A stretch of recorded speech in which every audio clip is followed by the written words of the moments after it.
আসসালামু আলাইকুম, আমি লাবণী রহমান চলে আসলাম আরও একটি রেসিপি নিয়ে।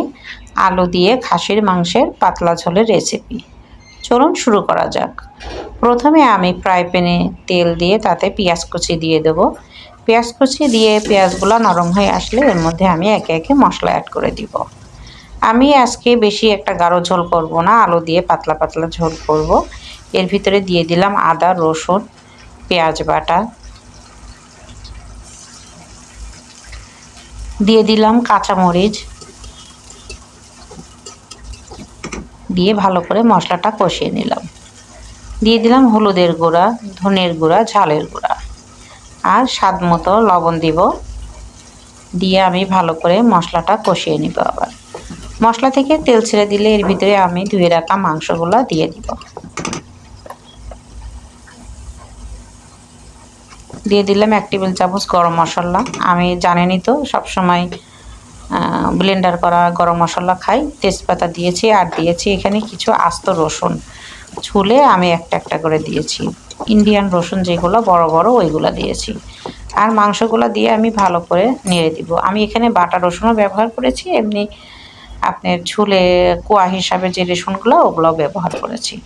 ঢাকনা দিয়ে ঢেকে আমি জাল করব।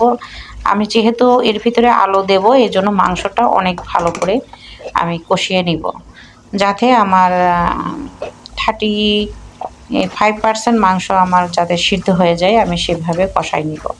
নিয়ে তার ভিতরে আমি ভেজে রাখা আলুগুলো দিয়ে দিয়েছি। যেহেতু আমি আলু দিচ্ছি এর জন্য মাংস আগে পরিপূর্ণভাবে সিদ্ধ করে নিতে হবে। আর দিয়ে দিলাম ফুটন্ত গরম পানি, দিয়ে আমি মাংসগুলো রান্না করব। আলু আমি আগে থেকেই ভেজে রেখেছিলাম, সেই ভাজা করা আলু আমি দিয়ে দিয়েছি। আজকে আমি ঝোলটা খুব বেশি একটা গাঢ় করব না।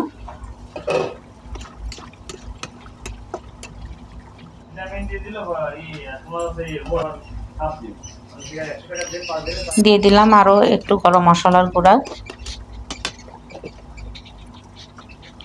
আমি আগে থেকেই বলেছি আমি ঝোলটা রাখবো, যার জন্য এই রুটি দিয়ে খাওয়ার জন্য মাংসটা রান্না করছি।